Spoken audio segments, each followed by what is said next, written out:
সামনের নির্বাচন আমাদের জন্য একটি ডিফাইনিং নির্বাচন।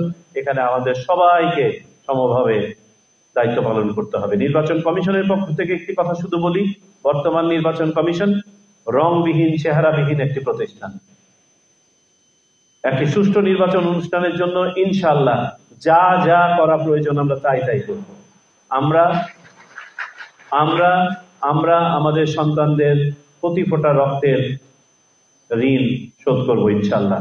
নির্বাচন অনুষ্ঠানের জন্য দেশের সকল প্রতিষ্ঠান নির্বাচন কমিশনের চাহিদা মতো নির্বাচন কমিশনের অধীনে কাজ করে থাকে। বিশেষ করে মাঠ পর্যায়ের প্রশাসন, আইন শৃঙ্খলা রক্ষাকারী বাহিনী, আমাদের সামনে উপবিষ্ট যারা আছেন তাদের একটা বড় অংশ প্রিজাইডিং অফিসার, পোলিং অফিসার ইত্যাদি দায়িত্বে এই দায়িত্ব পালন করে থাকেন।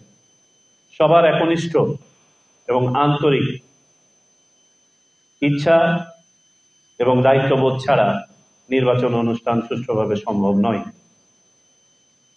আমি এই জন্যই এই ঘটনাটির পুনরায় অবতারণা করে বলছি, আমরা একটা পরিবর্তিত পরিস্থিতিতে দাঁড়িয়ে আছি, যেখানে আমাদের সামনে একটা অসাধারণ সুযোগ সৃষ্টি হয়েছে নতুন বাংলাদেশের উন্মেষে, গণতান্ত্রিক উত্তরণের এবং পাশাপাশি মানুষের অধিকার নিশ্চিতকরণের।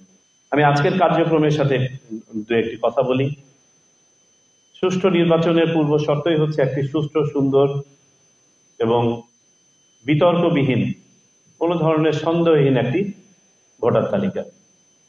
বর্তমান নির্বাচন কমিশন দায়িত্ব গ্রহণের পরপরই প্রথম সভায় আমরা সিদ্ধান্ত নেই এবারের হালনাগাদ কার্যক্রমটি আমরা বাড়ি বাড়ি গিয়ে করব।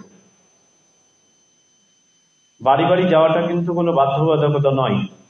নির্বাচন কমিশন আইন অনুযায়ী প্রতি বছর 1 জানুয়ারি পর্যন্ত যারা 18 বছর বয়প্রাপ্ত হন, 2রা জানুয়ারিতে তারা খসড়া ভোটার তালিকায় অন্তর্ভুক্ত হয়ে যান এবং তারপরে আপিল আপত্তি নিষ্পত্তির পরে 2রা মার্চে গিয়ে, যেটি আমাদের জাতীয় ভোটার দিবসও বটে, 2রা মার্চে গিয়ে তারা চূড়ান্ত ভোটার তালিকায় অন্তর্ভুক্ত হয়ে যান। দ্বিতীয় সমস্যা আমরা যেটা দেখতে পাচ্ছি, আমাদের কিছু সামাজিক ট্যাবু এখনো আছে।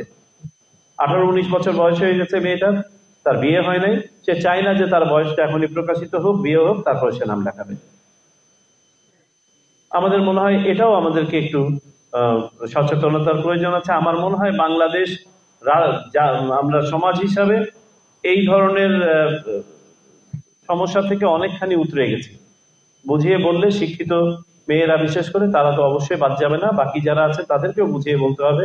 আমার মনে হয় সন্নিবেশ করা সম্ভব। আর একটা গ্রুপ অফ ইভেন প্যারেন্টস আছেন, অভিভাবক আছেন, যারা চান মেয়ের বিয়ে হয়ে যাক, শ্বশুর বাড়িতে গিয়ে তারপর জন্ম নিবন্ধন আর করবে। এটাও একটা সংখ্যা। তাদেরকে বুঝিয়ে বলতে হবে এটার সাথে আপনার ওটার কোনোই সম্পর্ক নেই। আপনি এখানে হবেন, আপনার যখন মেয়ের বিয়ে হয়ে গেলে শ্বশুর বাড়িতে সেই স্থানান্তরিত করে নেবে। স্থানান্তরের জন্য ফর্ম কোনটা? ফর্ম 13। ফর্ম ফিল আপ করে সে স্থানান্তরিত হয়ে যাবে, কোনোই সমস্যা নেই। তো এই বিষয়গুলো আমার মনে হয় আরো অনেক আছে, আমি শুধু মূল বিষয়গুলো তুলে ধরলাম। এবারে ভোটার তালিকা নিবন্ধনে আমাদের অন্যতম টার্গেট পপুলেশন হচ্ছে আমাদের তরুণরা, যাদের বয়স 33-34 বা তার নিচে, তারা আজ পর্যন্ত মেজরিটি ভোটের স্বাদ পান নাই। আপনারা হয়তো আমাদের মাননীয় প্রধান উপদেষ্টার বক্তব্য শুনেছেন 16 ডিসেম্বরে জাতির উদ্দেশ্যে দেয়া যে ভাষণ, সেখানে তিনি বলেছেন যে তিনি আশা করছেন যে এবারে যেন আমাদের তরুণদের 100% কাছাকাছি ভোট কেন্দ্রে গিয়ে ভোট প্রদান করে। এটা তার প্রত্যাশা, এটা আমাদেরও প্রত্যাশা। এই জন্য আমাদের তরুণরা যাতে কেউ বাদ না পড়েন আপনারা নিশ্চিত করবেন। যাই হোক, আমি শুরুতেই যেমনটা বলেছি, নির্বাচন শুধুমাত্র নির্বাচন কমিশনের কাজ নয়। তবে হ্যাঁ, নির্বাচন কমিশন এককভাবে দায়িত্বপ্রাপ্ত। নির্বাচন কমিশনের অধীনে থেকে রাষ্ট্রের সকল সংশ্লিষ্ট কর্তৃপক্ষ এই নির্বাচন অনুষ্ঠান সম্পন্ন করে থাকেন। যদি একটি নির্বাচন খারাপ হয়, বিতর্কিত হয়, তাহলে এটার সাথে সংশ্লিষ্ট সকল ব্যক্তি এবং প্রতিষ্ঠানের ভাবমূর্তি ক্ষুণ্ণ হয়। আমরা যদি মনে করি আমাদের অতীতের নির্বাচনগুলো খারাপ হয়েছে, বিতর্কিত হয়েছে, যেটা আমি শুরুতেই বলেছি যে আমরা নির্বাচনী ব্যবস্থাকে একটা ধ্বংসস্তূপে পরিণত করেছি।